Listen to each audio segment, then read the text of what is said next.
नमस्कार दोस्तों। आप लोगों को न्यूज़ पता है कि बराक ओबामा ने भारत के बारे में एक स्टेटमेंट दिया था कि भारत को अल्पसंख्यकों के बारे में सोचना चाहिए। उनका ये स्टेटमेंट आप लोग जानते हैं, जब भारत अपने पीएम नरेंद्र मोदी की जब अमेरिका यात्रा थी तब उन्होंने ये स्टेटमेंट दिया। आप लोगों को पता है भारत में अगले साल इलेक्शन है और साथ ही अमेरिका में भी प्रेसिडेंट के इलेक्शन होने वाले हैं। इस वक्त उन्होंने ये जो बयान दिया उससे काफी बार वो ट्रोल हो चुके हैं, काफी लोगों ने ट्रोल किया। आप लोग जानते हैं पहले से वो जब पीएम यहाँ पे राष्ट्रपति थे तब पीएम से मिल चुके थे। इसके अलावा काफी उन्हीं के काफी देश के लोगों ने यहाँ पर देख सकते हैं, जैसे जॉन मरे है, ठीक है, वहां के जो सांस्कृतिक प्रभारी रह चुके थे, उन्होंने इस बारे में ट्रोल किया। इसके अलावा निर्मला सीतारमण की हमने बात की थी, उन्होंने इस बारे में ट्रोल किया कि उनका दोगलापन देखा जाता है, जबकि उन्होंने स्टेटमेंट दिया था कि वो खुद 26,000 से ज्यादा मुस्लिम कंट्री 26,000 से ज्यादा बॉम्ब गिरा चुके हैं 6 से ज्यादा मुस्लिम कंट्रियों के ऊपर। और उनका बयान आप लोगों ने देखा होगा। ये सारी न्यूज हम देख चुके हैं कहीं ना कहीं, और ये सारी चीजें हम चेक कर चुके हैं सारी की सारी किस तरीके से आया था। अब अपने ही जो सीएम हैं असम के, जिन्होंने इसके बारे में भी उन्होंने कहा था कि ऐसे ही ओबामा भारत में भी बहुत सारे बसते हैं, भारत पहले ही अपनी समस्याओं से खुद ही अपरिचित है, उनका समाधान कर सकता है, दूसरों को इसमें इंटरफेयर करने की जरूरत नहीं है। ये स्टेटमेंट आए थे।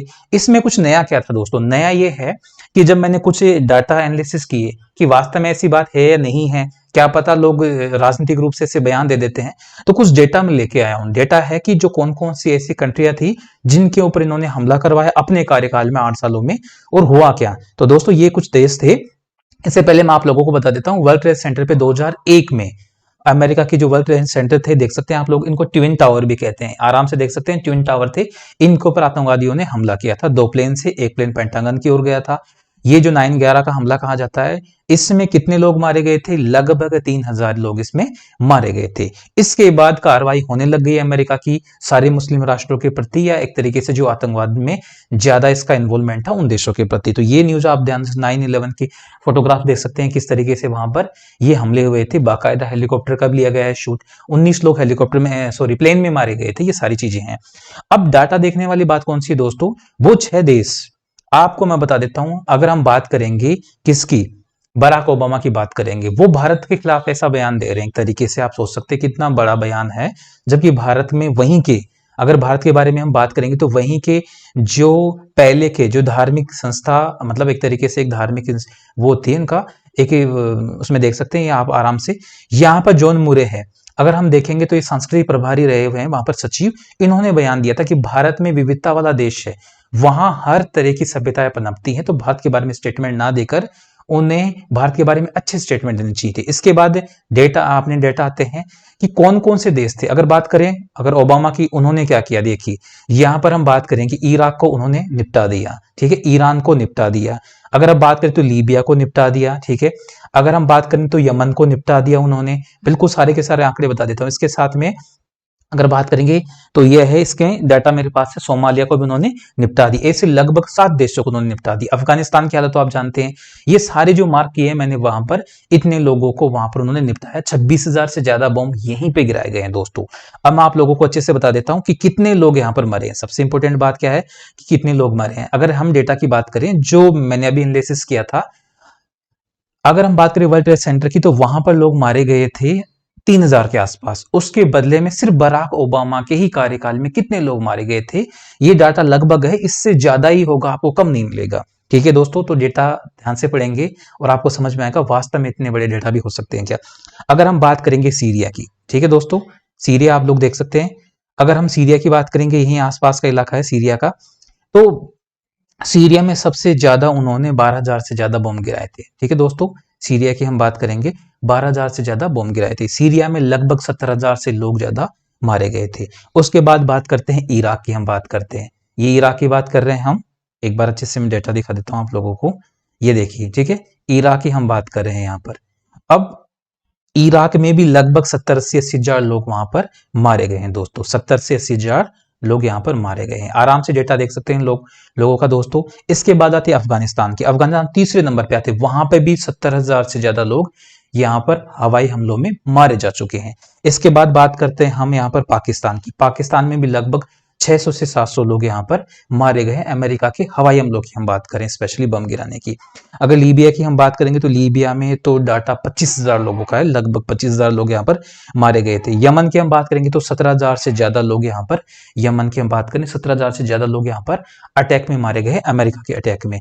अगर हम लास्ट में इसकी बात करेंगे सोमालिया की, तो सोमालिया में 700 से 800 लोग यहाँ पर मारे गए थे।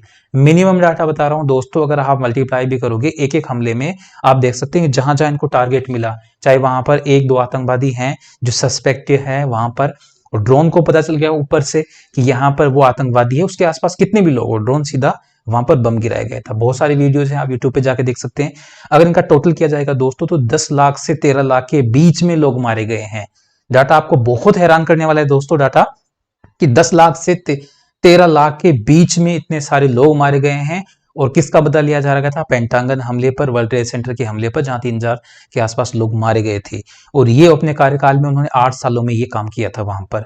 और अगर देखी जाए कि चलो ठीक है, वहां पर अगर आतंकवादी ऐसी गतिविधियां हो रही थी और ज्यादा सस्पेक्ट है, तो आप देख सकते हैं कि वहां पर आज क्या स्थिति है। सारे के सारे देख सकते हैं आप, ईरान देख सकते हैं निपटा दिया, इराक निपटा दिया, यहाँ पर अफगानिस्तान भी निपटा दिया, लीबिया निपटा दिया। आप देख सकते हैं इन देशों को बराक ओबामा ने निपटा दिया। खुद मुस्लिम हैं, आप जानते हैं अच्छे से, और उन्हीं राष्ट्रों पर किया था। वो भारत के ऊपर ये बयान दे रहे हैं कि भारत को माइनॉरिटी के बारे में सोचना चाहिए। तो सोचना उनको चाहिए कि उन्होंने इस बारे में क्या किया था। भारत सक्षम है, बिल्कुल। हमारे जितने भी लोग थे जिनकी हमने बात की अभी, बिल्कुल। अगर हम बात करेंगे यहाँ के सीएम की और असम के सीएम की, निर्मला सीतारमण की, उन्होंने साफ साफ बोला कि आप दोगले हो, आप लोगों ने इतने लोगों को इसके बदले में मारा है जिसकी कोई सीमा नहीं है, और यहाँ पर आप भारत की बात करियो, हमारी माइनॉरिटी की बात करियो, तो आपको अपने बारे में सोचना चाहिए दोस्तों। तो ये न्यूज थी, ये डाटा थे जो मैंने आप लोगों को बताया। परफेक्ट डाटा है, इससे ज्यादा ही आपको डेटा मिलेगा, इससे ज्यादा ही संख्या होगी, इससे 10-20%,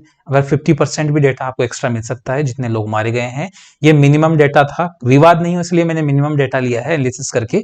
अगर और आप देखोगे तो इससे भी ज्यादा डेटा होगा। अब क्या है, भारत और अमेरिका के रिश्ते बहुत इंपॉर्टेंट हैं, क्योंकि पहली बार हुआ है कि अमेरिका ने अपनी टेक्नोलॉजी भी भारत को दी है। अगर आप देखोगे तो इजरायली स्पेशल है जो टेक्नोलॉजी हमेशा देता है, ठीक है, हमें हथियार भी देता है, कोई भी ऐसा चीज देता है आधुनिक रिसर्च की हुई, वो अपनी टेक्निक हमें देता है। अमेरिका ने पहली बार दिया, अमेरिका किसी देश को ऐसी टेक्निक नहीं देता है। आपको पता है ओबामा, अगर ओसामा की हम बात करेंगे तो ओसामा ने इतने आदमी नहीं मारे, उससे ज्यादा ओबामा ने मारे। जब ओसामा बिन लादेन की, अगर उनको पे अटैक किया था, ओसामा बिन लादेन को अगर मार गिराया था वहां पर, तो एक हेलीकॉप्टर भी वहां क्रैश हुआ था। उस हेलीकॉप्टर को भी तुरंत वहां की आर्मी ने डिस्ट्रॉय कर दिया था, ताकि वो टेक्निक, वो री इंजीनियरिंग करके चाइना जैसे लोग उसको दोबारा ना बना सके। फिर भी वो भारत को ये देने के लिए तैयार है। इसका मतलब क्या है, भारत उसके लिए इंपॉर्टेंट है। हमारे लिए भी अमेरिका इंपॉर्टेंट है, तो हमारे को अमेरिका के भारत के रिश्ते काफी मजबूत होते जा रहे हैं। आप लोगों को अच्छे से बता देता हूं कि भारत, अगर नरेंद्र मोदी पीएम बनने के बाद में सबसे ज्यादा विजिट उन्होंने अमेरिका का किया है, 8 बार वो अमेरिका का विजिट कर चुके हैं। इतना उन्होंने, अगर हम बात करेंगे रशिया का विजिट नहीं किया उन्होंने, इससे ज्यादा चाइना का विजिट नहीं किया, उनका भी 4-5 बार किया है। और देशों की बात करें तो 3-3, 2-2 बार विजिट किया। लेकिन अमेरिका के उन्होंने 8 बार विजिट किया। इसका मतलब है कि अमेरिका भारत के लिए भी महत्वपूर्ण है, और भारत एक डेवलपिंग कंट्री है, जल्दी डेवलप होने वाला टारगेट रखा है कि 25 सालों के अंदर देश को डेवलप करना है। उसके बारे में ये सारी यात्राएं हो रही हैं, तो देखते हैं आगे क्या निकल के आता है। तो एक बार क्लास को इस बारे में शेयर करेंगे, क्लास अच्छी लगी हो तो दोस्तों फिर से नई क्लास को लेकर आएंगे कुछ नए टॉपिक के ऊपर। तब तक के लिए सभी को धन्यवाद।